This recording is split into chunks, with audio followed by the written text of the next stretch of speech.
Nafundisha kwa habari ya kutembea katika upendo. Maisha ya Kristo sio dini. Maisha ya Kristo ni mabadiliko ya mtu ndani ya moyo baada ya kuwa amemjua Yesu. So Christianity is transformation. Kristo ni mabadiliko ndani ya moyo wa mtu. Kristo sio dini mpya, wala Kristo sio dhehebu jipya. Rahisi sana ukabadilisha dhehebu kadhaa umeokoka. Na ndiyo maana ukisha kuwa umeokoka hauhitaji sana ishu ya kukamatana na dini yangu. Ukisikia mtu bado ana dini yangu ndani ya moyo, dini yangu,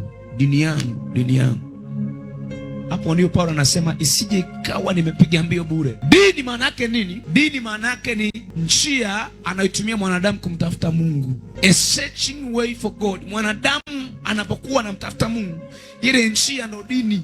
Dini ni pale mwanadamu anapokuwa anamtafuta Mungu, ni struggle, mahangaiko ya mwanadamu kumtafuta Mungu. Hiyo ndio dini, njia anayotumia mwanadamu kumtafuta Mungu. Na njia ziko nyingi, na ukifuatilia vizuri utagundua maandiko yanazungumza kidogo kwa habari ya dini. Yakobo ndiye anazungumza kwa habari ya dini, anasema dini iliyo safi isiyo na waa mbele za Mungu ni hii. Anatupa angalau sifa za dini kuwasaidia wasiojiweza. Kwa dini ni struggle ya mwanadamu kumtafuta Mungu. Nyingine ni za uongo, na dini ni nyingi. Kuna dini kama tunazichua hizi, lakini kuna dini nyingine za Kiafrika ni nyingi mno. Ndio kama anatuambia dini iliyo safi sio nataka mbele za Mungu ni kwenda kuwatazama yatima na wajane katika dhiki yao na kujirinda na dunia pasipo mawaa. Hii ndiyo dini iliyo bora. Lakini maisha, mtu akisha kuokoka, ondoa roho ya udini ndani yako, kwa sababu wakati mwanadamu ana mpango wa dini, Mungu ana mpango wa wokovu. Wakati mwanadamu ana mpango wa dini, Mungu ana mpango wa wokovu wa kumtafuta mwanadamu aliyepotea. Kwa mpango wa Mungu sio dini, mpango wa Mungu ni wokovu. Ndiyo maana Yesu alikuja akazikuta dini, lakini bado zilikuwa zimwokoa mwanadamu. Mpango wa Mungu ni wokovu. Anasema nalikuja kutafuta na kuokoa kile kilichopotea. Kwa mpango wa Yesu ni wokovu, na wokovu au Kristo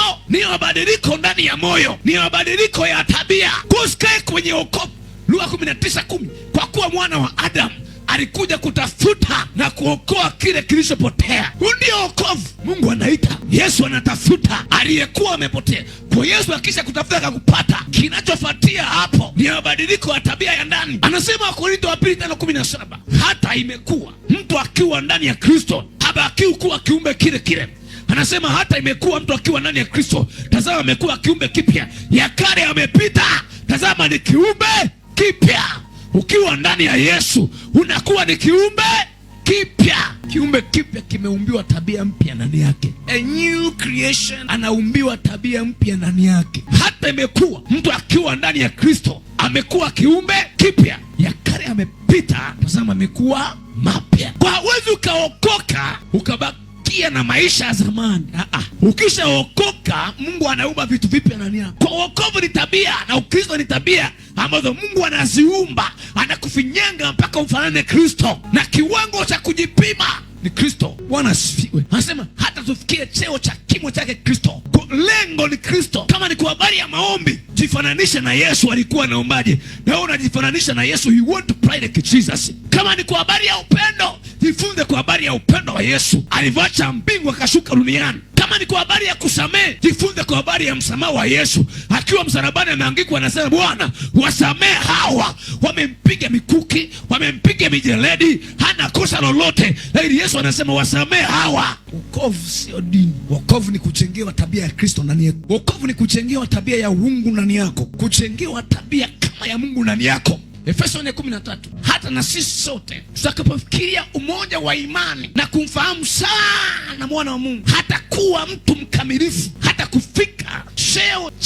cha utimilifu wa Kristo. Tutapofika umoja wa imani na kumfahamu sana Yesu Kristo, hata kuwa mtu mkamilifu na hata kufika cheo cha kimo cha utimilifu wa Kristo, kumfahamu Yesu na kubadilishwa kufanana na Yesu. Mmoja wetu anatamani kubadilishwa mpaka kumfanana Mungu, ni tamani kubadilishwa kumfanana na Yesu. So moja ya tabia ambayo inabidi izaliwe ndani ya mtu aliyeamini ni tabia inaitwa upendo. Tabia inaitwa upendo kwa sababu upendo ni tabia ya Mungu, na maandiko yanatuambia upendo ni kifungo cha ukamilifu. Upendo ni kifungo cha ukamilifu. Biblia inatuambia ukisha kuwa na upendo, msamaha hautakuwa shida. Ukisha kuwa na upendo, utoaji hautakuwa shida kwako. Ukisha kuwa na upendo kwa Mungu, ibada sio shida kwako, kwa sababu upendo ni kifungo cha ukamilifu. Kwa moja ya tabia inabidi umbiwe ndani yako, mpendwa na mwamini, ni tabia ya kupenda, upendo. Maana maandiko yanasema aliyezaliwa na Mungu anapenda, asiyezaliwa na Mungu yeye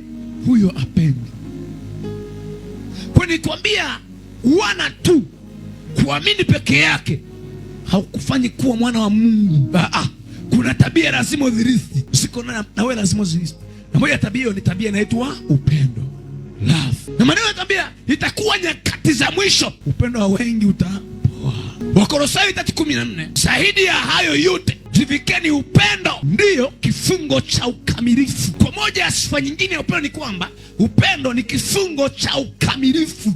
Mambo yote yamekamilishwa ndani ya upendo. Mtu akisha kuwa na upendo, mengine yote yamekamilishwa ndani yake. Kama ni ibada, ndani yake. Kama ni utoaji, ndani yake. Kama ni adabu, ndani yake. Kama ni kiasi, upendo ukosi kuwa na kiasi ndani yake. Na ndiyo maana amri zote zile 10 za Agano la Kale na sheria zote za Agano la Kale 613 zimeungamanishwa kwenye amri moja inaitwa upendo.